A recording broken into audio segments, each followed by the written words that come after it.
Halo Rebaners, bagaimana kabarnya? Kali ini saya akan merangkum film sebuah yang berjudul The Wall yang dirilis pada tahun 2017. Film ini menceritakan kisah seorang sniper legendaris sangat hebat dan sangat overpower. Tanpa berlama-lama lagi, langsung saja kita ke alur ceritanya. Dan saya tegaskan lagi, kalian subscribe dulu ke channel ini agar saya tetap semangat untuk menghibur kalian. Meskipun saya tidak terlalu cukup banyak viewersnya seperti IQ7, seperti panutan saya itu, tetapi saya tetap semangat untuk membuat konten ini untuk menghibur kalian. Dan semoga saja kalian terhibur dengan video ini. Berlatar pada tahun 2007 ketika konflik Irak dan Amerika untuk sementara berhasil dimenangkan oleh negara adidaya setelah kematian sang pemimpin pemberani yang terhormat, yaitu Bapak almarhum Saddam Hussein, yang mana tempat di set bersamaan dua orang tentara bernama Matthew sang sniper dan Ishak seorang supporter atau orang yang bertugas untuk menghitung kecepatan angin, arah angin dan jarak tembak masih terjebak di zona merah PUBG.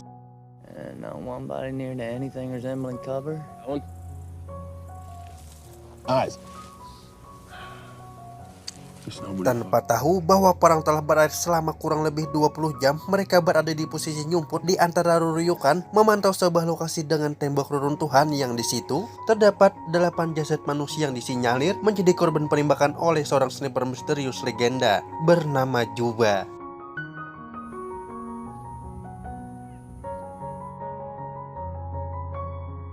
Yang dari usut punya usut, dari mitos yang beredar, Juba merupakan sniper terbaik asal Irak, pernah membunuh sekitar 75.000 tentara Amerika dalam satu waktu tanpa ketahuan di mana posisinya. Rasa bosan berdiam diri selama 20 jam tanpa henti, sang sniper pun memutuskan untuk bangun dari posisi sembunyinya, kemudian berjalan ke arah lokasi tembok untuk memeriksa setiap jasad yang ada di sana. Sehingga jelas bahwa pelakunya adalah seseorang yang sangat-sangat profesional. Saat itulah teropong kayu sakti tiba-tiba ngeblur yang membuat kesulitan untuk memantau dari mana Matthew mulai merasa terintimidasi oleh pikirannya sendiri. Namun tiba-tiba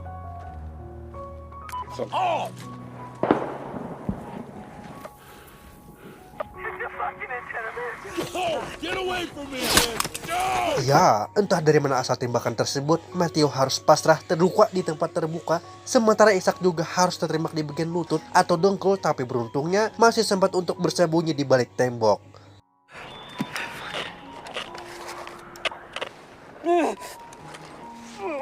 Matthew pun menyuruh Ishak untuk memanggil bala bantuan, tapi sisanya misterius ini dengan sengaja atau tanpa sengaja sudah berhasil menembak antena radio milik Ishak, sehingga tak ada pilihan lain bagi mereka harus bertahan di posisi tak menguntungkan tersebut.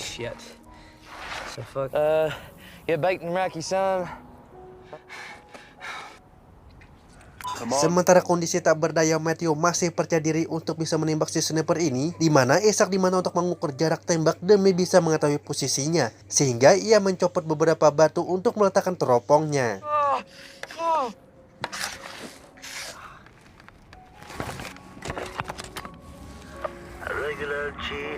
Matthew akhirnya pingsan disusul dengan Ishak yang harus kesakitan akibat peluru masih bersarang tepat di antara tulang dengkulnya, sehingga dia terpaksa mencongkel peluru tersebut dengan tangannya sendiri hingga terkapar tak sadarkan diri.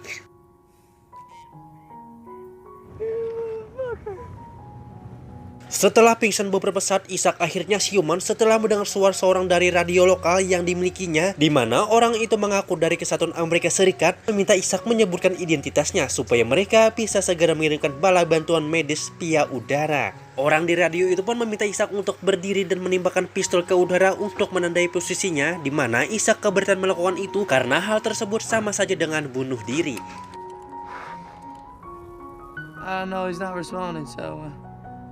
Betapa terkejutnya Ishak saat menyadari orang itu bukanlah orang Amerika asli yang akhirnya terkuaklah sudah bahwa orang tersebut adalah si sniper misterius yang saat ini sedang mengincarnya. Jelas bahwa si sniper ini sengaja membiarkan Matthew hidup karena ingin bermain-main dengan Ishak, di mana si sniper ini terus mengajukan pertanyaan demi pertanyaan dengan dalih ingin mengenal Ishak lebih dekat. Sambil merespon setiap obrolannya, Ishak mencoba mengamati posisi sniper yang entah di mana sniper ini bersembunyi. Begitu banyak celah dan tempat yang ideal sehingga sulit bagi Ishak untuk menentukan di mana posisi sniper ini saat ini.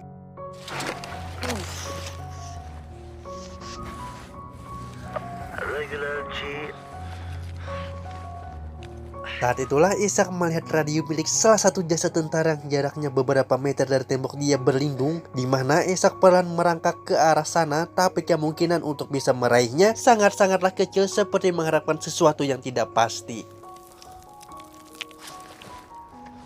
Johnny Jihad, friendly fire.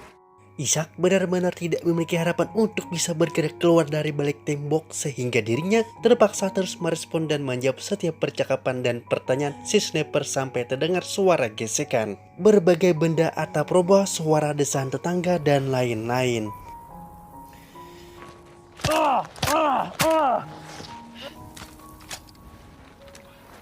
Yang akhirnya Ishak berhasil mengetahui jika si sniper bersembunyi di antara tumpukan sampah. Dengan fakta bahwa si sniper pasti sudah berhari-hari berada di sana, sabar, fokus, dan konsisten menunggu membuat Ishak menjadi yakin jika sniper yang dihadapinya saat ini adalah sang sniper legenda asal Irak yang bernama Juba.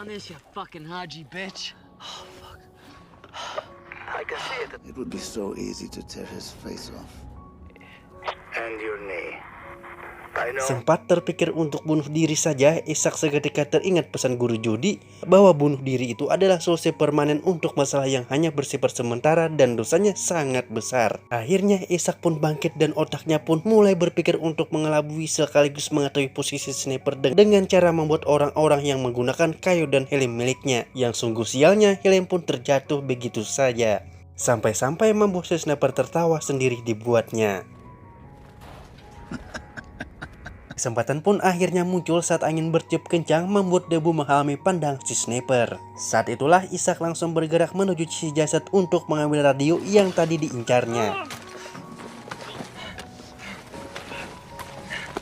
Selamat dari momen tegang barusan, Ishak pun mendapatkan nyawa dan tenaga tambahan setelah menemukan sebuah air dan beberapa makanan dari milik tas si jasad. Kemudian segera melahap makanan ringan tersebut untuk membuat tubuhnya kembali berenergi. Ketika sedang mencoba menyalakan radio, Ishak mendengar suara Matthew yang baru siuman, di mana Ishak langsung memberitahu lokasi sniper bersembunyi agar Matthew bisa meraih senapannya dan bisa segera mengakhiri mimpi buruk ini. Just, I know a lot about books and shit. Did you know that he was an orphan?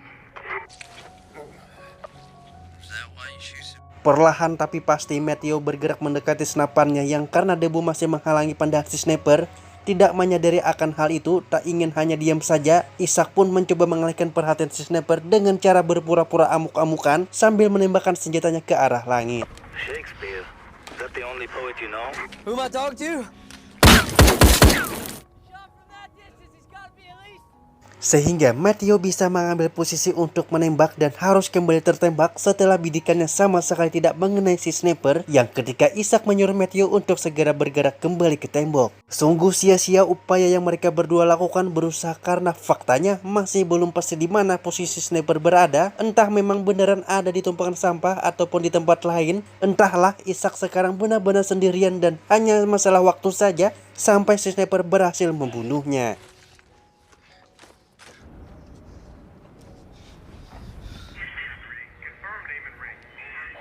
Sesaat mental dan psikologisnya pun Ishak tertekan karena masih terpukul dengan kematian Matthew tepat di depan bebengusnya sendiri, di mana saat Ishak sudah tenang dia segera mengambil radio milik si jasad dan mencoba mencari pertolongan.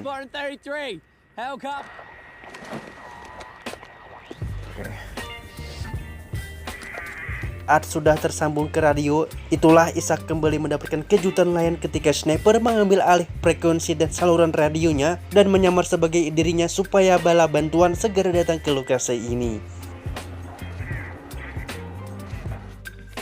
Hey, damn it. Dan bisa membantu mereka semua sekaligus, yang mana di sini Ishak akhirnya menyadari satu fakta yang baru mengejutkan, bahwasanya kedatangan Matthew dan Ishak kemarin memang sudah sesuai rencana Juba yang menyamar sebagai salah satu dari 8 jasad tentara yang ada di lokasi ini.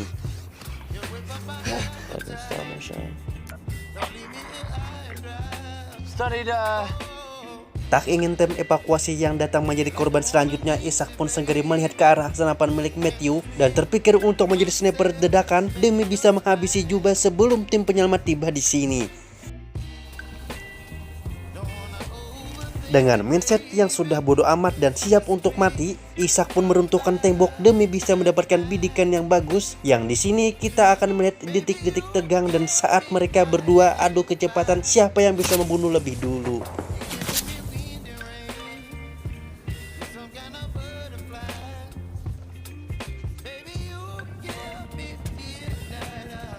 Dan ya, entah sudah tewas atau belum, Ishak berhasil menembak ke arah posisi Juba dengan tepat sasaran. Yang tepat di saat bersamaan muncullah dua helikopter yang merupakan tim penyelamat sesuai panggilan dari Juba tadi. Saat Ishak sudah berdiri, itulah mungkin kita bisa yakin 99% jika Juba telah tewas dengan satu tembakan yang dilesatkan oleh Ishak barusan. Penyelamat segera mengevakuasi dan akan dibawa ke markas untuk segera ditangani. Dan ya, tembakan kembali muncul dari tumpukan sampah, bukti bahwa Juba ternyata belum mati. Dimana sama anggota tim sudah tewas dan Ishak mencoba memberitahu posisi Juba. Tiba-tiba setelah Ishak dan semua tim penyelamat sudah resmi tewas, Juba kembali menyabotasi saluran radio dan mengaku sebagai tim penyelamat kembali menghubungi pusat untuk mengirimkan tim lain untuk datang ke lokasi ini. Sehingga terbukti bahwa mitos mengenai sniper legenda yang berhasil membunuh 75 tentara Amerika dalam suatu waktu memang benar-benar adanya. Karena Juba memang sering memakai strategi ini untuk mendapatkan banyak korban, sekaligus mencatatkan rekor sebagai sniper profesional terbaik asal Irak. Tidak seperti ending film pada umumnya, kali ini tokoh utama alias tokoh protagonis dibuat tak berdaya dan tewas di akhir film. Dan kita juga sering diyakini bahwasanya tokoh utama asal negara adidaya selalu dicap sebagai orang baik yang datang untuk menolong, padahal pada kenyataannya tidak seperti itu. Pesan yang kita ambil hari ini adalah untuk apa kita masih melakukan hal yang konyol dan tak berguna dan tiada hasilnya. Ya sudahlah, mari kita jalani saja dengan happy. Kalau toh nanti berhasil, gunakan uangnya untuk buka usaha yang bisa bertahan lama. Kalau toh gagal, setidaknya sudah pernah jadi bagian seorang kreator, biarpun bisa menggunakan video orang, setidaknya ada kemauan untuk berusaha. Saya Ahmad John dan kru Mali Film pamit undur diri dan sampai jumpa di video lainnya. Daki Kelantit Baja.